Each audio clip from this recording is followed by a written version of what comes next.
আরাধ্যা শ্রী শ্রী জগজ্জননী রাতুল চরণে আমার কোটি কোটি প্রণাম। পরম পূজ্য পাদ শ্রী শ্রী বরদার চরণে আমার কোটি কোটি প্রণাম। আচার্য দেবের চরণে আমার কোটি কোটি প্রণাম। পূজনীয় অবিন্দাদা সহ ঠাকুর পরিবারের প্রত্যেকের চরণে আমার কোটি কোটি প্রণাম। আজ এই মাতৃ সম্মেলনে উপস্থিত সকল দাদা ও মায়েদের যথাযোগ্য স্থানে আমার আনন্দিত জয়গুরু, শ্রদ্ধা, প্রণাম এবং ভালোবাসা। আমরা আজকে 15তম দিনে আমার কনকলতা প্রামাণিক মায়ের বাড়িতে আমরা উপনীত হয়েছি। তো আমাদের যেটা কাজ সেটা হচ্ছে, আপনারা সবাই জানেন, আমি প্রত্যেক দিনই বলি যে আমাদের এই শ্রাবণ মাস খুব পবিত্র মাস। এই পবিত্র মাসে আমরা কেউ বিপত্তারিণীর বার করি, কেউ আমরা বাবার মাথায় জল দিতে যাই, কেউ আমরা বড় ঠাকুরের পুজো করি।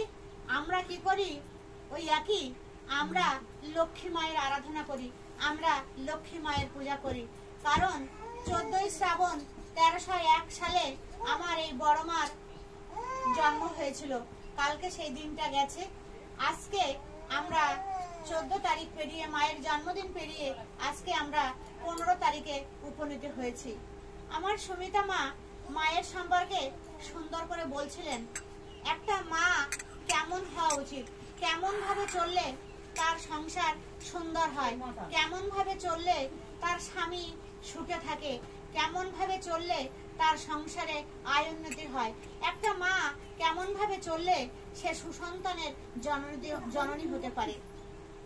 আমরা কিন্তু ছেলে মেয়ের মা বাবা, সন্তানের মা বাবা কিন্তু আমরা সবাই, কিন্তু পরম প্রেমময় শ্রী শ্রী ঠাকুর বললেন সুসন্তানের জননী হতে হবে, সুসন্তানের জননী হতে হবে। তো সেই সুসন্তানের জননী হতে গেলে আমাকে কি করতে হবে? ঠাকুর বললেন উষায় নিশায় মন্ত্র সাধন করতে হবে, সবসময় গুরুর নির্দেশটাকে মেনে চলতে হবে, স্বামীকে মানে দেবতা রূপে মনে করতে হবে। আমরা ঠাকুর বললেন যে স্বামী স্ত্রীতে ঝগড়া করে, ছেলে পুলোই দেখে, গোল্লাইরি সদর দ্বারে বাছাগুলোই রাখে। সুসন্তানের জননী হওয়া তো দূরের কথা, আমরা একটা সন্তানের সামনে যখন আমরা মা বাবারা যখন ঝগড়া করি, তখন ছেলে পুলে সেই ব্যাপারটা কিন্তু দেখে। আপনারা একটা সেই যেন বাবা কেন চাকর, এই বইটা আপনারা সবাই দেখেছেন। আমরা কি করি? আমরা বর্তমানে শ্রদ্ধা হারা হয়ে গেছি, শ্রদ্ধার চাষ আমাদের মধ্যে নেই।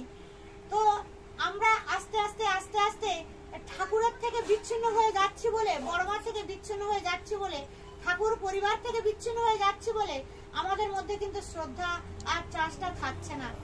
তাই একবার একটা ফ্যামিলিতে একটা বৌমা তার শ্বশুর শাশুড়িকে কি করে একটা ওই ভাঙা থালাতে করে খেতে দেয়, ভাঙা থালাতে করে খেতে দেয়। আর হচ্ছে ওরা সব টেবিলে সুন্দর করে সুন্দর জায়গায় বসে খায়, আর শাশুড়িকে বলে খাওয়ার পরে থালাটা ধুয়ে ওই টেবিলের নিচে আবার রেখে দেবেন।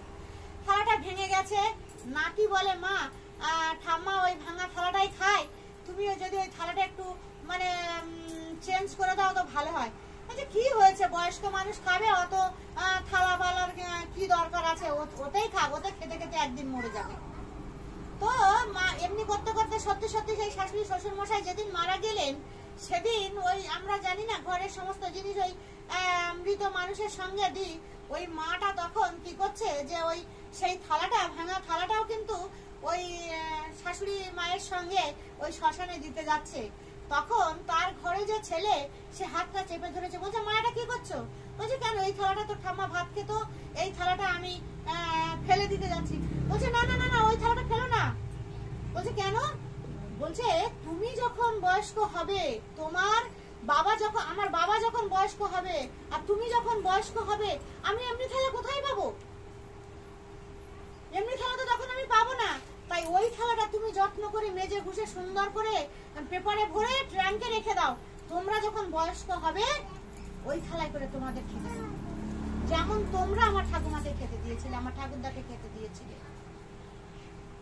তো দেখুন, আমাদের মাদের ওই ছেলে মেয়ের সামনে এমন কোনো আচরণ করা উচিত না যেটা করলে ওই ছেলে মেয়েরা তার মধ্যে মধ্যে সেই চাষটা হয়ে যায়। বর্তমানে ছেলেপুলেরা এমন, একটা কিছু দেখলে না ওর মেমোরিতে এমন ভাবে ধরে যায়, সেটা কিন্তু আর বেরোয় না, ওই সারা জীবন সেটা ধরে রাখে। তাই ঠাকুর বললেন যে মানে ওটা আমাদের মানে এমন কোনো কিছু আমরা করব না যেটা করলে ছেলেপুলের মধ্যে সেই আচরণটা ঢুকে যায়, পরবর্তীতে ওরা আমাদের কাছে সেই আচরণটা আবার ফিরিয়ে দেয়। আর কি বললেন আমার মা বললেন, আমার সুনিতা মা বলছিলেন ইষ্টভীতির কথা। সেটা কি? সেটা হচ্ছে একটা মঙ্গলের যজ্ঞ। এমন কিছু নয় আমরা ধরুন এখানে অর্ঘ্য দিই, সেখানে অর্ঘ্য দিই, ওখানে অর্ঘ্য দিই, যেমন দিই আমরা পরম প্রেমময় শ্রী শ্রী ঠাকুরকেও সকালবেলা উঠে একটা করে টাকা দিই, একটা করে টাকা। এটাই হচ্ছে আমাদের জীবনের মঙ্গল যজ্ঞ। ঠাকুর বললেন যে নিষ্ঠা ভরে যে ইষ্টভীতি করে রাস্তায় বেরোয় তার অকাল মৃত্যু হয় না। এত বড় গ্রান্টি, এত বড় কথা আমার মনে হয় কোনো ঠাকুরই এমনি ভাবে আমাদেরকে বলে যেতে পারেননি। একটা টাকার বিনিময়ে এখন একটা লজেন্সও হয় না, হয় একটা টাকা দিলে বাচ্চাও নিতে চায় না, বলে 5 টাকা দাও কিংবা 10 টাকা দাও। কিন্তু আমার পরম প্রেমময় শ্রী শ্রী ঠাকুর বসে থাকেন সকালবেলা আমাদের ওই অর্ঘ্যটা নেওয়ার জন্য। আমরা মনে করি ওই অর্ঘ্যটা ঠাকুর বাড়িতে ঠাকুর গ্রহণ করেন, ঠাকুর কিন্তু গ্রহণ করেন না। ঠাকুর সেই ওনার পরম পিতা যে তার কাছে কিন্তু প্রেরণ করেন। কিরকম? একবার এক দাদা বলছেন, ঠাকুর প্রতি মাসে মাসে আমি এই 30 টাকা 40 টাকা করে ইষ্টভীতি দিই, এই টাকাটা তুমি নিয়ে নিয়ে না তুমি বড় লোক হয়ে যাচ্ছ, এত টাকা আমি তোমাকে দিতে পারবো না, গত মাসে যে টাকাটা দিয়েছিলাম ফেরত দাও ঠাকুর, ও টাকাটা তুমি আমার ফেরত দাও। ঠাকুর বললে সত্যিকার তুই টাকাটা ফেরত নিবি? বলছে হ্যাঁ, ওই টাকাটা আমার ফেরত দাও তো, তুমি এই দিনের পর দিন এর টাকা ওর টাকা তার টাকা আমার টাকা নিয়ে নিয়ে তুমি বড় লোক হয়ে যাচ্ছে, টাকাটা আমার ফেরত দাও।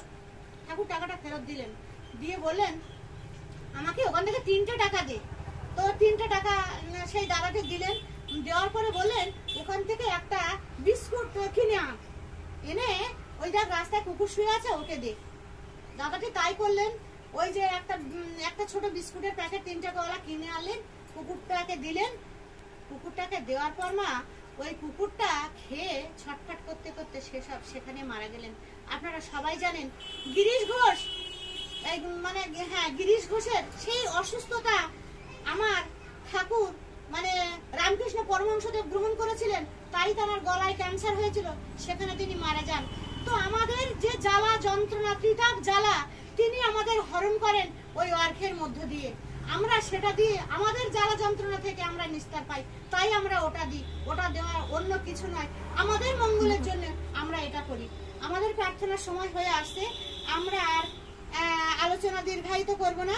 সবার মঙ্গল প্রার্থনা করে আমার পরম পিতার আচল চরণে সবাই ভালো থাকবেন, ঠাকুরকে মাথায় নিয়ে থাকবেন আর আনন্দে থাকবেন। জয় গুরু।